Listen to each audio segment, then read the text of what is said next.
Right now, it's dawn in Toronto, midday in Paris, and night in Buenos Aires.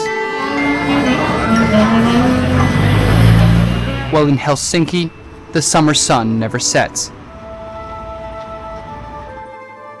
All these cities play a part in the nuclear renaissance, a sudden renewed interest in atomic power.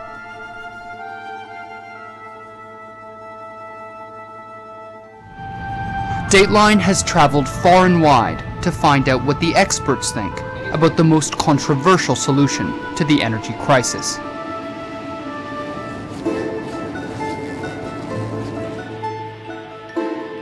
Je rappelle que les centrales nucléaires, par exemple, ne produisent pas de gaz à effet de serre qui contribuent au réchauffement climatique. Donc je crois que c'est une industrie qui est sûre, qui est fiable. We are going against nature. We're building something that nature will fight back.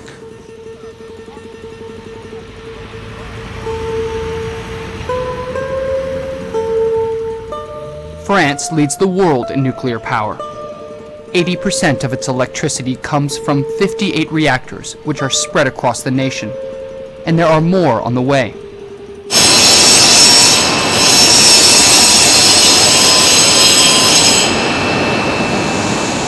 Construction yards like this one are where the world's next generation of nuclear power plants are being built.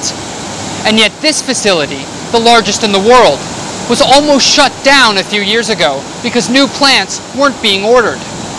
Today, crews work around the clock, and there are plans for expansion to try to keep up with the surging international interest in nuclear power.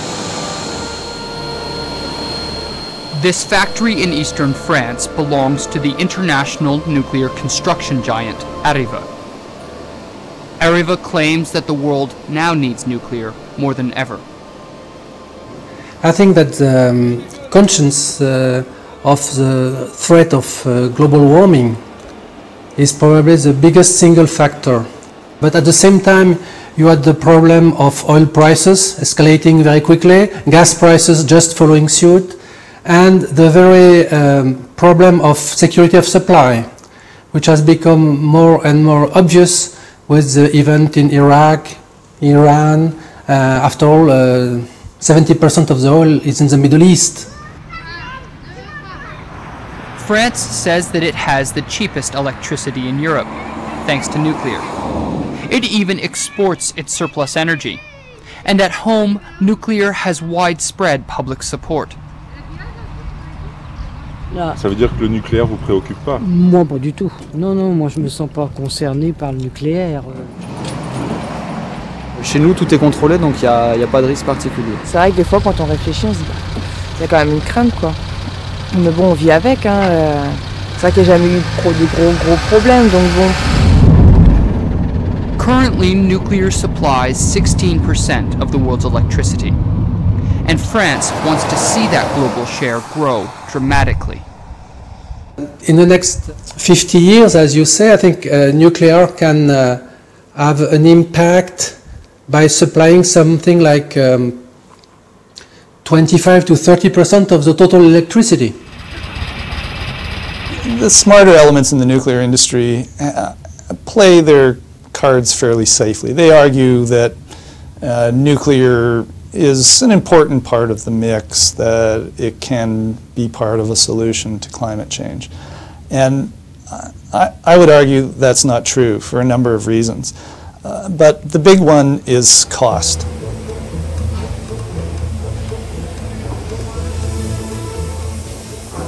The $3.5 billion price tag of a nuclear facility is part of what has kept the atomic industry at a near standstill. But in 2002, Finland asked the French company Areva Technologies to build the first new reactor in the West in 2 decades.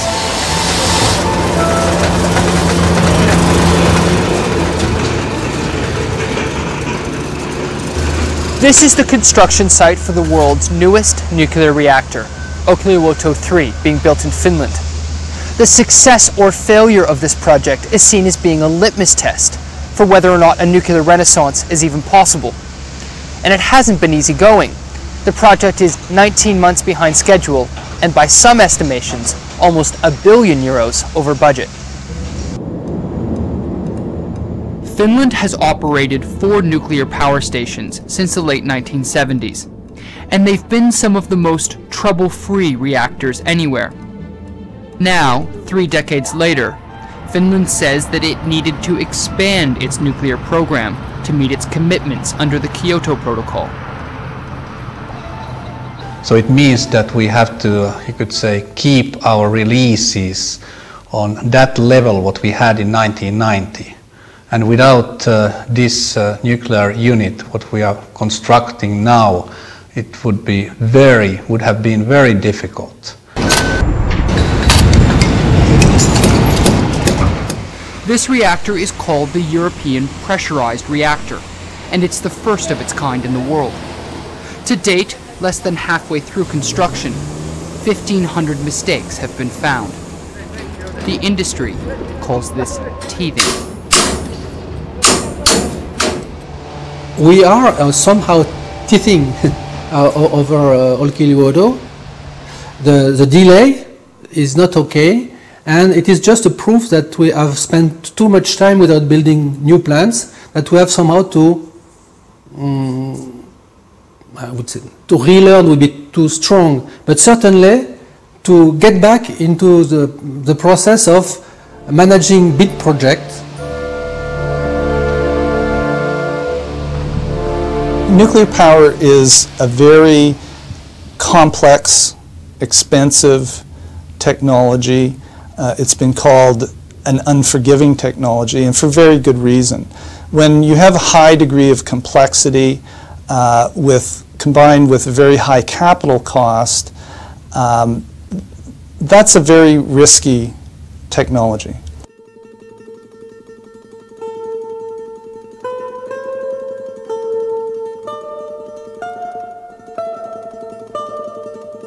The catastrophic accidents at Chernobyl and 3 Mile Island in the 1980s brought the growth in the nuclear industry to a standstill. By the end of 1986, virtually all orders for new reactors had dried up, and scientists set about trying to design a reactor that couldn't melt down. The solution the industry came up with is known as a core catcher, a pool that sits under the reactor and theoretically contains and cools radioactive material in the event of a runaway reaction. The European pressurized reactor being built in Finland is the first to include a core catcher. Were it to happen, it would not result in massive radioactivity release in the environment. So somehow, if you have a big meltdown, too bad for you, your plant is out, but everything remains inside. And we are not in Chernobyl. So I would really say that in principle this is the safest plant in the world. These reactors can overheat, they can get out of control, and they can melt down. Admittedly, there's a very small probability of that combination of accidents leading to a meltdown scenario. Low probability, but let's face it, the consequence, it is possible, and the consequence of such an accident would be huge. I feel slightly uncomfortable that the Finnish model is now very much presented as a kind of a model for all the other nations as well. Yes, yes. Heidi yes, Hautala is a leading voice in the Finnish Green Party. The Greens left their coalition government in protest over the decision to commission the new reactor. If the world really went for nuclear in order to combat climate change, one would need to build many nuclear power stations every year all around the world, and that would create problems that would really make visible the sort of the dark side of the nuclear energy, which is not clean, it's not secure.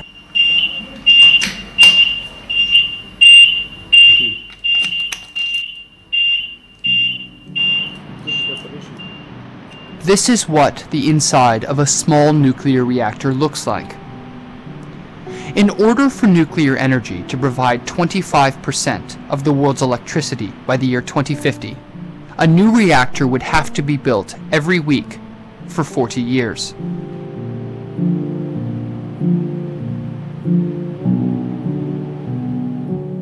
Yeah, I know it appears a lot, but there again, look at the past. In France, which is a medium-sized country, we have built 58 nuclear power plants over 15 years, 6 plants per year only for France. It's not such a big deal, what you mean. It's not possible today, but there again, 50 years from now, we have a lot of time to rebuild infrastructures to get in gear. Ces messieurs me disent, trempez-la dans l'huile. Dr. Monique Senet is a French physician, respected by both sides of the debate, despite criticizing nuclear power for 30 years. I met her at her home outside of Paris. Si vous voulez faire, comme il est prévu, 8000 réacteurs sur la planète, d'abord vous me direz où vous les mettez. Ensuite, comment est-ce que vous pourrez les surveiller? Il va falloir former les gens, former les peuples. Je pense que c'est une utopie totale.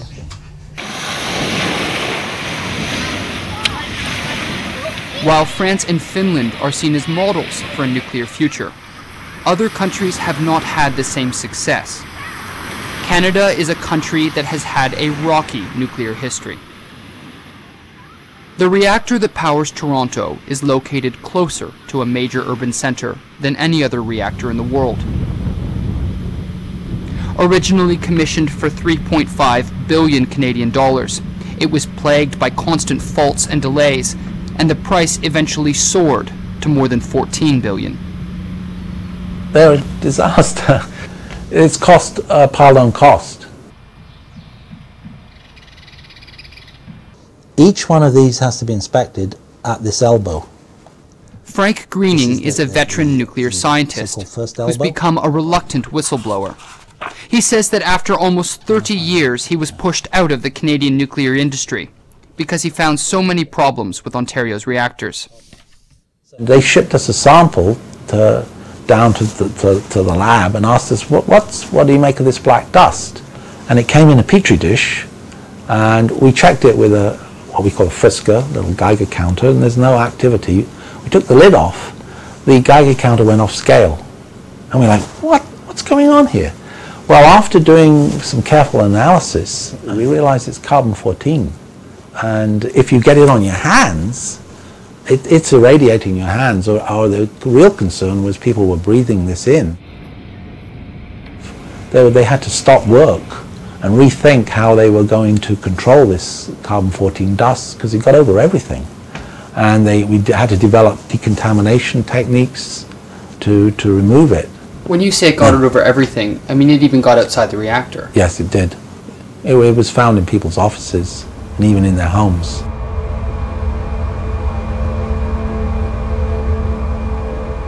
More than any facilities in the world, Canadian-built CANDU reactors have been prone to major breakdowns.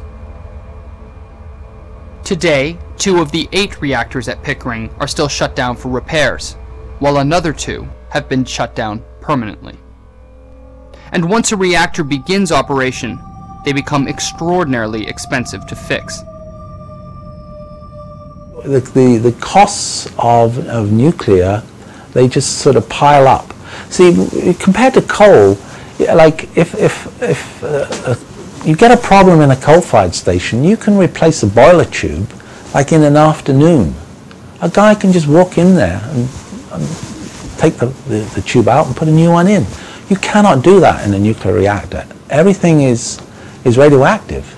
The guy has to go in right up to the reactor face, where the radiation fields might be 500 milliar per hour. He will get his year's radiation dose in 10 hours. By law, a technician can only be exposed to a certain amount of radiation each year. After that, even if the limit is reached in a single day, they can no longer work in a radioactive zone. I think it's absurd to be putting people into that environment, dosing them up, just to collect data that you know in 2 years you'll have to go and collect it again. This is the situation they've got themselves into with these reactors.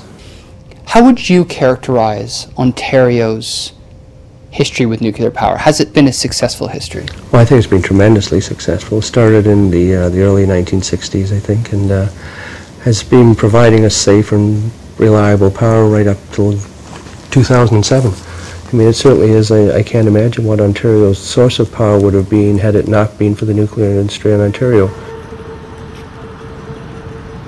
Ontario is about to begin building a new generation of nuclear reactors.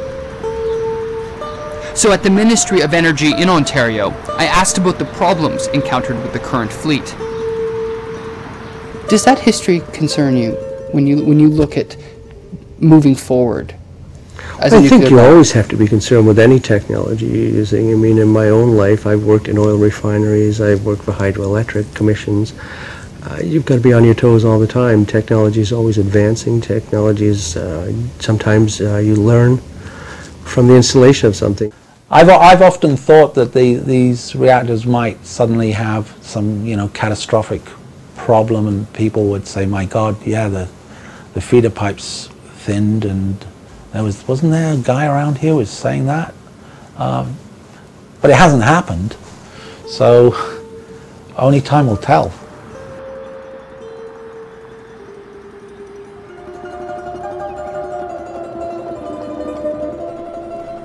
All nuclear reactors emit a low but constant level of radiation, either through steam or dumped cooling water.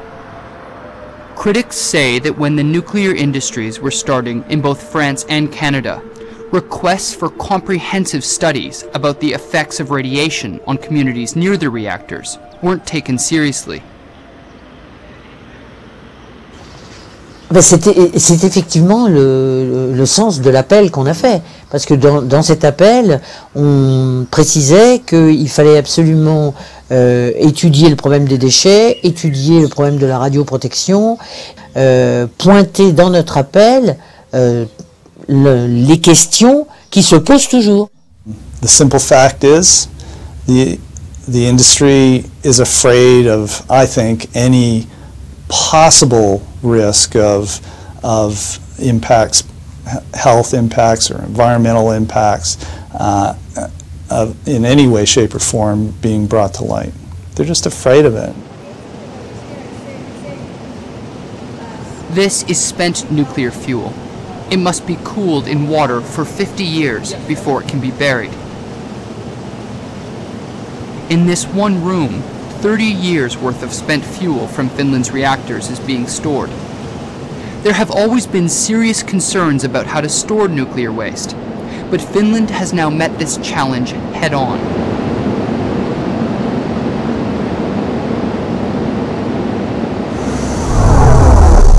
A tunnel leading 500 meters down into Finland's bedrock will become the first long-term storage facility for high-level waste in the world.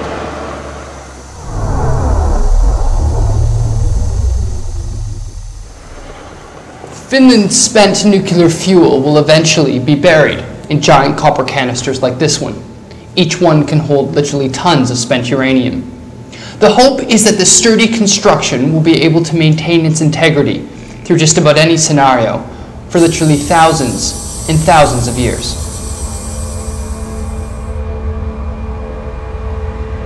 Even Finland's anti-nuclear Green Party believes that this will work. In fact, they're concerned about it working too well. Finland and Sweden might become sort of interesting sites for nuclear waste to be brought from other countries, and that's not what people wanted. That's not what they opted for. Mais ça change rien. C'est pas sûr. Ça veut dire qu'on, vous savez, à partir du moment où on se dit que pour avoir la paix, on va mettre les déchets en profondeur, aussi bien dans le granit que dans l'argile, ce n'est pas vrai. C'est vrai pour 50, 100 ans, 150 ans. Simplement, les emballages sont faits pour se détruire et ils ne résisteront pas parce que... Mais combien de temps mettront-ils à se détruire? 100, 150 ans. Et à ce moment-là, bah, tout va dépendre de comment va évoluer la planète. Earlier this year, Dateline traveled to Argentina, where we discovered that security in storage facilities is not always watertight.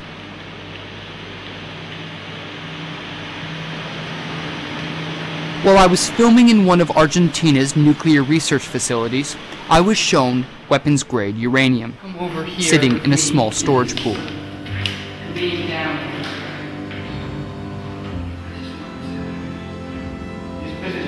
It's 90% the concentration of in uranium. Incredibly, there was no one there to guard it. It only takes a few kilograms of material to make a bomb.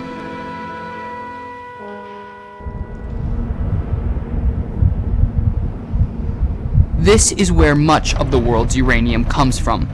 The McArthur River uranium mine in Saskatchewan, Canada, is one of the largest single uranium reserves in the world. The future for uranium producers, both here and in Australia, seems bright. Prices have soared more than 1,000% in just a few years.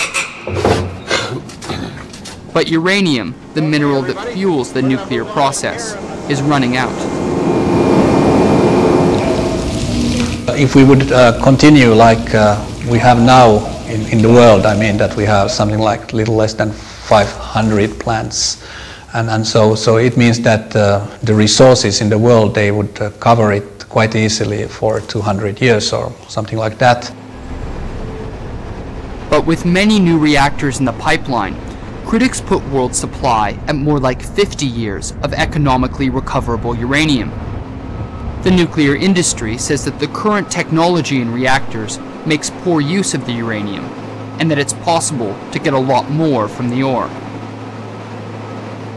At the end, when you remove the spent fuel from the core, you have used only less than 1% of the energy content of your uranium ore.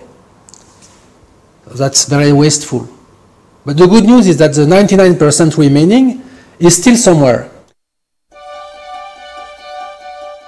This animation demonstrates how uranium fuel rods can be broken up and then dissolved in acid in order to be recycled and then reused.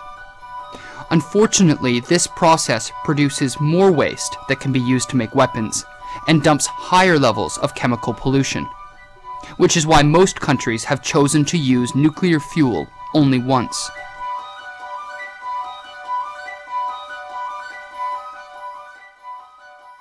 But for all its complications, nuclear remains an attractive option for many, even for the operators of the infamous 3 Mile Island facility. In the Arriva plant in France, I found parts which will be used to rebuild the reactor that melted down 20 years ago. It's due to come back online in 2009. Do you believe that nuclear power can make a substantial contribution to fighting global climate change? Yes, I do. But it has to be the right nuclear technology, and it has to be proven, and it has to be reliable, and it has to be economic. At best, nuclear can only provide a fraction, maybe 20% of the electricity need of the world. And we still need to cover 80% with other means. Renewable technologies are gaining real ground as sources of alternative energy. But to date, worldwide, they've received only a fraction of the investment needed to make them a real contender.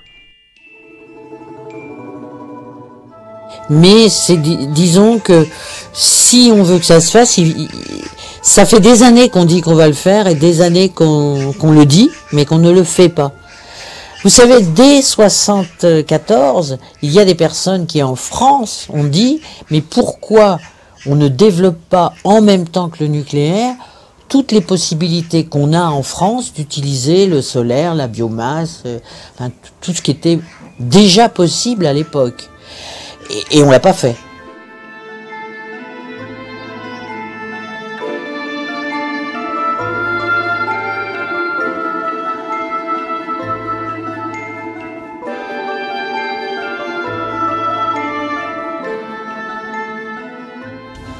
I think that nuclear power is the one thing that will stand in the way of a truly meaningful and permanent solution to global warming.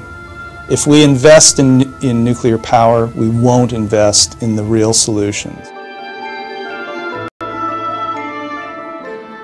We can meet the challenge, but we must implement all the possible ways to meet this challenge. And nuclear is just part of the story. But I'm sure that if we forget this part, we will not be able to meet the challenge. You know, I'm not saying we are the savior. We are not the savior. But if you forget about us, I doubt you will be saved.